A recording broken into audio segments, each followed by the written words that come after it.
በስመ አብ ወወልድ ወመንፈስ ቅዱስ አሐዱ አምላክ አሜን። ናብ እግዚአብሔር እንመለስ። ቅድሚ ናብ እግዚአብሔር ብኸመይ እንመለስ ኣብ ዝብል ርእሰ ጉዳይ ምዝታይና ንእግዚአብሔር ምስ እንቐድም ወይ ድማ ናብ እግዚአብሔር ምስ እንምለስ እንረኽቦም ጸጋታት ክንጠቅስ። ቁጥሪ 1 ጸሎትና ይኹን ድሌትና ኩሉ ይከናወነልና።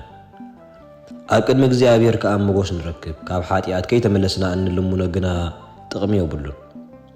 ኢሳይያስ ምዕራፍ 1 ፍቕዲ 15 ኣእዳውኩም ምስ እትዝርግሑ ኣዒንተይ ካባኻትኩም እኽውልን ምህልል እኳ እንተ ኣብዛሕኩም ኣይሰምዕን እየ ኣእዳውኩም ደም መሊአን እየን።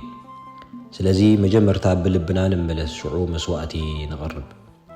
ምሳሌ ምዕራፍ 15 ፍቕዲ 8 መስዋእቲ ረሲኣ ናብ ቅድሚ እግዚአብሔር ፉንፉን እዩ ጸሎት ኮነዓን ግና ባህ የብሎ። ስለዚ ክርስትናና ብኣፍ ጥራይ ዘይኮነ ብልቢ ክኸውን ይግባእ። ኢሳይያስ ምዕራፍ 29 ፍቕዲ 13 ብልብን ምስ ንምለስ ኩሉ ድሌትና ካብ እግዚአብሔር ንረክብ። ቁጥሪ 2 ሕድገት ሓጢኣት ንረክብ። ሮሜ ምዕራፍ 1 ፍቕዲ 7 ብኡኡ ብደሙ ምድሓን ማለት ከምቲ ሃብቲ ጸጋኡ ሕድገት ሓጢኣት ኣሎና። ቀዳማይ ዮሃንስ ምዕራፍ 1 ፍቕዲ 7 ከምቲ ንሱ ኣብ ብርሃን ዘሎ ኣብ ብርሃን እንተተመላለስና ግና ንሓድሕድና ሕብረት ኣሎና። ደም ኢየሱስ ክርስቶስ ወዱውን ካብ ኩሉ ሓጢኣት የንጽሐና እዩ። ስለዚ ምስ ኣምላኽ ንመላለስ ናብኡ እንተመጻእና ሕድገት ሓጢኣት ኣሎና።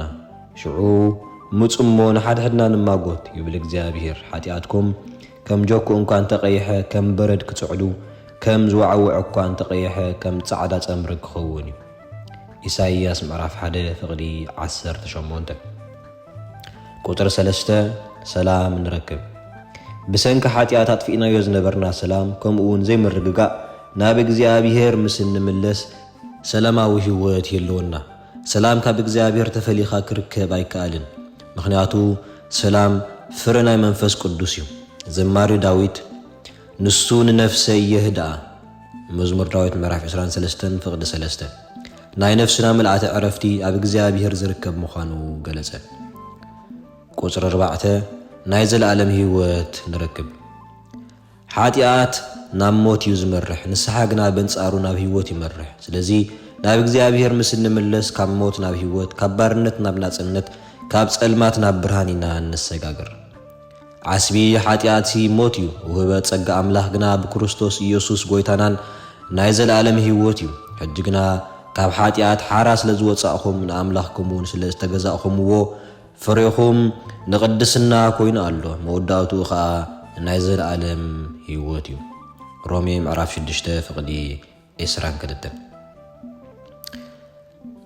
ናብ እግዚአብሔር ብኸመይ ንምለስ? ምለሰኒ ክምለስካ እየ። ኤርምያስ ምዕራፍ 31 ፍቕዲ 18 ጸሎት እቲ ቀዳማይ ናብ እግዚአብሔር እንምለሰሉ ኣፍ ደገ እዩ። ጸሎት ንሓደ ሓጢኣተኛ ናብ ንስሓን ናብ ሕቕፎ ኣምላኽን ክዕቅቦ ዝገብር ጸጋ እዩ። ጸሎት ናይ ልቢ መብራህቲ እዩ። ጸሎት ምስ እግዚአብሔር ምዝርራብ ማለት እዩ።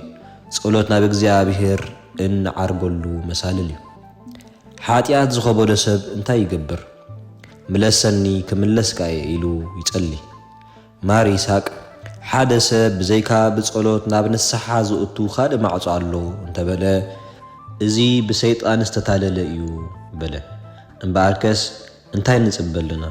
ንጸሊ፣ ብንስሓ ከዓ ናብ ክርስቶስ ኣምላኽና ንቕረብ።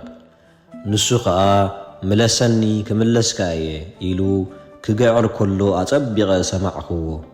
ኤርምያስ ምዕራፍ 31 ፍቕዲ 18 ኢሉ ክመልሰና ናቱ እውን ክገብረና እዩ። ምኽንያቱ ብዘይቡ ሓንቲ ክንገብር ኣይንኽእልን ኢና። ብጀካይ ሓንቲ እኳ ክትገብሩ ኣይትኽእሉን ኢኹም እሞ እቲ ኣባይ ዝጸንዕ ኣነ እውን ኣብኡ ንሱኡ ብዙሕ ፍረ ዝፈሪ። ወንጌል ዮሃንስ ምዕራፍ 15 ፍቕዲ 5 ብጸሎት ልብና ንእግዚአብሔር ንኽፈተሉ ብንጹሕ ሕሊና በደልና ኣሚንና ናብኡ ንቕረብ። ንሱ ከዓ ከንጽሓናን ክቕድሰናን እዩ። ኣብነት ናይ ተቐባሊ ቀረጽ እንመልከት።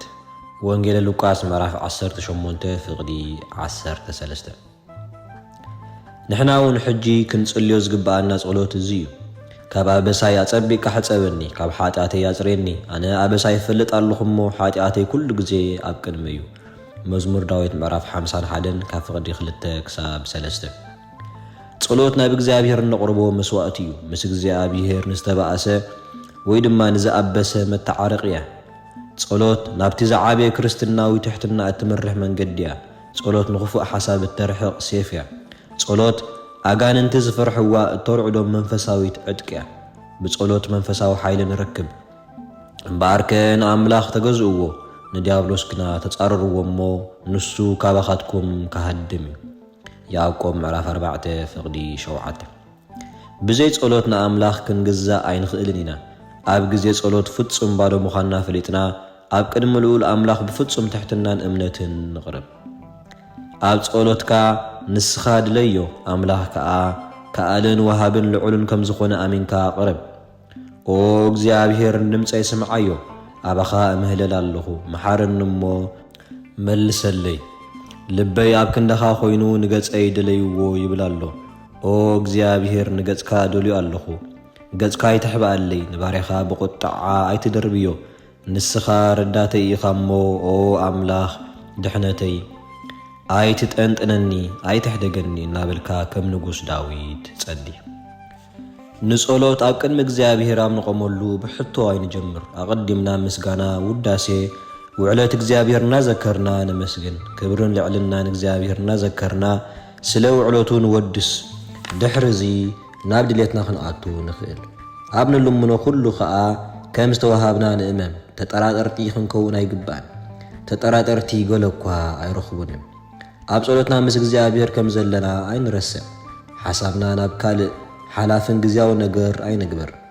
ሓሳብና ንሕልናናን ንሰማይ ንስቀል ልብና ናብ እግዚአብሔር ይኹን ከመይ ኣብ ቅድሚ ንጉስ ቆምካ ንድሕሪት ምጥማት ጽቡቕ ስለ ዘይኮነ ኣብ ግዜ ጸሎት ኣይነታህወኽ ብህድኣት ነቲ እነውፅኦ ቃል እናስተውዓልና ኩሉ ህዋሳትና ንኣምላኽ የገልግል እግዚአብሔር ጥዑም እዩ መዝሙር ዳዊት ምዕራፍ 34 ፍቕዲ 8 ምስኡ ምጽናሕ ከዓ ደስ ክብለና ኣለዎ ኣብ ግዜ ጸሎትና እተን ዝተወሰና ግዜ ምስ ኣምላኽ ኢና ንጸንሕ እዚ ደስ ክብለና ይግባእ ዘማሪ ዳዊት ንዓይ ናብ ኣምላኽ ምቕራብ ይሕሸኒ በለ መዝሙር ዳዊት ምዕራፍ 73 ፍቕዲ 28 ገለ ሰባት ግና ንጸሎት ኣብ ንቆመሉ ይብጻሕ ኣይብጻሕ ብታህዋኽ እንታይ ከም ዝበሉ እኳ ከይፈለጡ ዝውድኡ ኣለዉ እዚ ጸጋ ዘውህብ ኣይኮነን ጸሎትና ቅቡል ክኸውን ብትሕትና ክቐርብ ኣለዎ ምስላ ፈሪሳዊ ተመልከት ወንጌል ሉቃስ ምዕራፍ 18